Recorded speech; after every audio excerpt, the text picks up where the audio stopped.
Hello dear students, आपका एक बार फिर से स्वागत है हमारे YouTube channel success with bright में।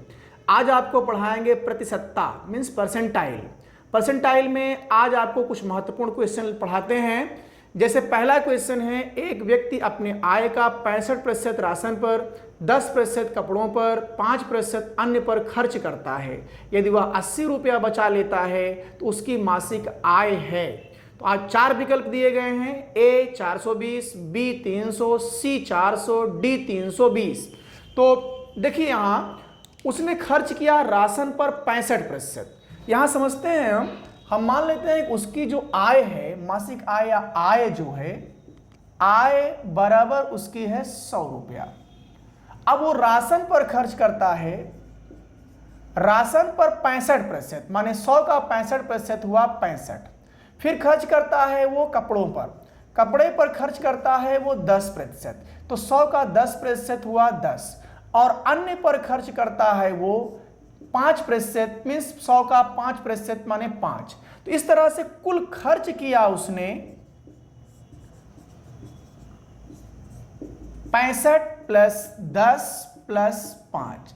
इस तरह से ये हो गया आपका 80, माने वो 100 में से 80 रुपया खर्च कर दिया। कुल खर्च हो गया 80 रुपया। तो अब आपको निकालना है बचत कितना आया।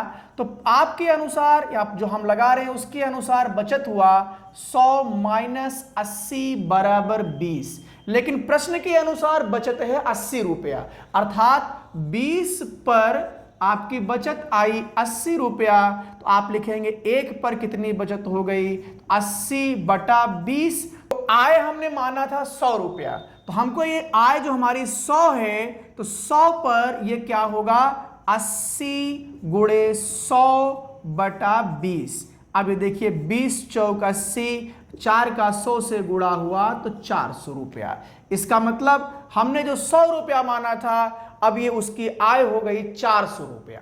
तो जो विकल्प दिए गए हैं उसमें से विकल्प सी सही है, 400 रुपया। तो बढ़ते हैं अगले प्रश्न की ओर। यदि किसी विद्यालय में कुल विद्यार्थियों में 60% लड़के और लड़कियों की संख्या 972 है, तो उस विद्यालय में कुल कितने लड़के हैं। इन्होंने बताया लड़कों की संख्या को प्रतिशत में बता दिया, लड़कियों की संख्या को उन्होंने संख्या में बता दिया 972 है। तो विद्यालय में कुल कितने लड़के हैं ये बताना है। तो लड़कों को दिया है, लड़के हैं 60%। तो आप जानते हैं जैसा कि पूरा 100 होता है, दो ही लोग क्लास में हैं, एक लड़कियां हैं दूसरे लड़के हैं। तो अगर लड़के 60% हैं तो लड़कियां हो जाएंगी, लड़कियां यहां 100 माइनस 60 बराबर 40%। उन्होंने लड़कियों की संख्या बताया है 972, इसका मतलब ये 40% बराबर हुआ 972 के। तो ये 40% लड़कियां जो हैं इनको बता रहे हैं कि 972 के बराबर हैं। लड़कों की संख्या है 60%, अर्थात हमको निकालना है लड़कों की संख्या। तो पहले हम निकाल लेंगे यहाँ 1% कितने के बराबर हुआ, 972 बटा 40। अब हमें निकालना है कि 60%, तो 60% किसके बराबर होगा, 972 बटा 40 गुणे 60। जैसा कि 0 से 0 कट गया, 2 से भाग देंगे 2 तिहाई 6, 2 दूना 4, इसको 2 1 कम 2, 2 से काटेंगे 2 चौक 8, 2 8 16 और 2 छंग 12। अब इसका 3 से गुणा कर देंगे आप, तो 3 छंग 18 और यहाँ पर 3 8 24, 1 25 और 3 चौक 12, 12 2 14। तो इस तरह से 60% लड़के हैं, उनकी संख्या हो गई 1458, जैसा कि आपको विकल्प बी में दिख रहा है 1458। नेक्स्ट क्वेश्चन है, यदि 40 का 15% किसी संख्या के 25% से 2 ज्यादा है तो वह संख्या कौन सी होगी। विकल्प में दिया गया है ए 16, बी 20, सी 24 और डी 32। तो देखिए संख्या को उसने बताया नहीं, कहता है कि 40 का 15%, 40 का 15% किसी संख्या, कोई संख्या मानते हैं यक्स है, यक्स के 25%, माने यक्स का 25% और ये कहता है कि ये 2 अधिक है, ये 2 अधिक है इससे, तो ये अधिक है ये कम है, तो कम में 2 को जोड़ देंगे तो दोनों आपस में बराबर हो जाएगा। अब का मतलब गुणा होता है, तो 40 गुणे 15/100 बराबर x गुणे 25/100 प्लस 2। आप देखें इसे आप 0 से 0 काट दिया, 5 तिहाई 15, 5 दूना 10, 2 दूना 4।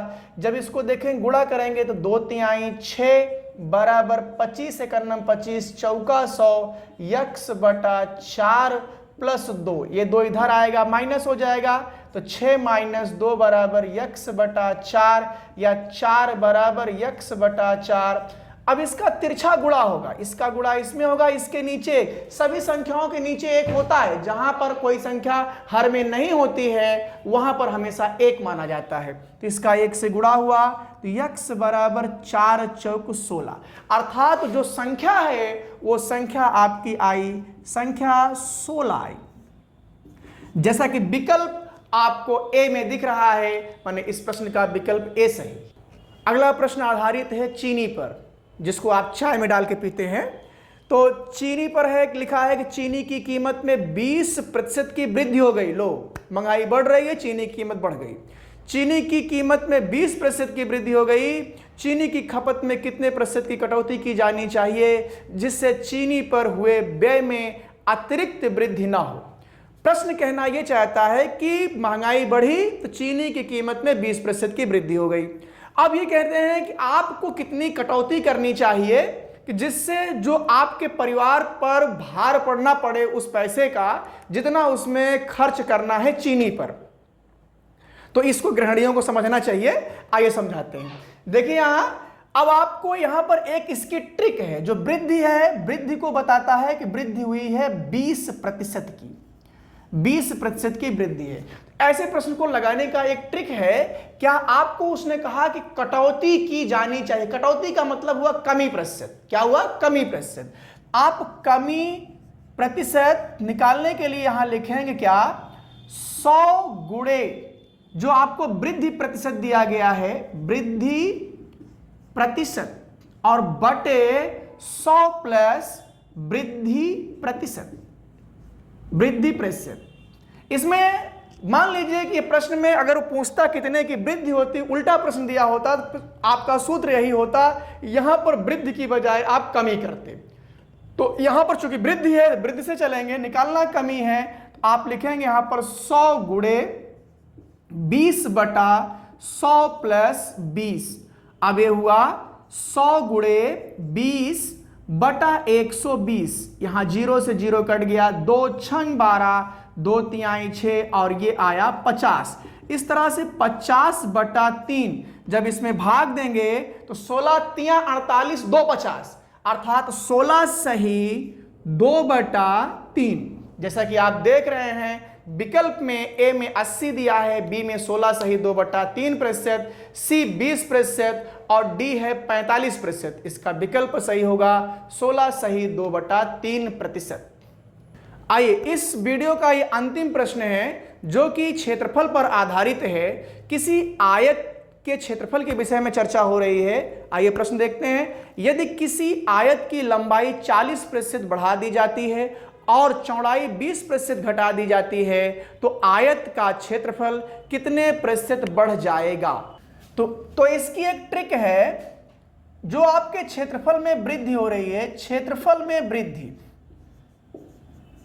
क्षेत्रफल में वृद्धि के लिए आप लिखेंगे पहला प्रतिशत या फर्स्ट प्रतिशत प्लस दूसरा प्रतिशत, फिर यहां पर प्लस पहला प्रतिशत गुणे दूसरा प्रतिशत बटा 100।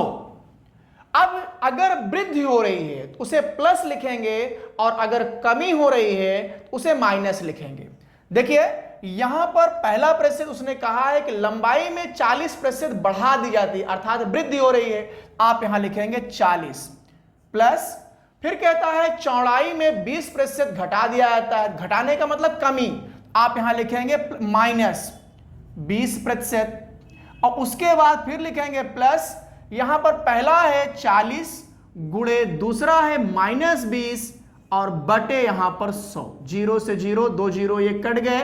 40 से 20 घटेगा, 20 आएगा। 4 का 2 से गुणा हुआ 8, 8 और यहां माइनस का प्लस से गुणा हुआ तो माइनस बराबर यहां आया 12, अर्थात उसमें 12% की वृद्धि होगी। माने उस आयत के क्षेत्रफल में 12% की वृद्धि होगी, जो कि विकल्प बी में आपको दिख रहा है 12। यही आपका आंसर होगा।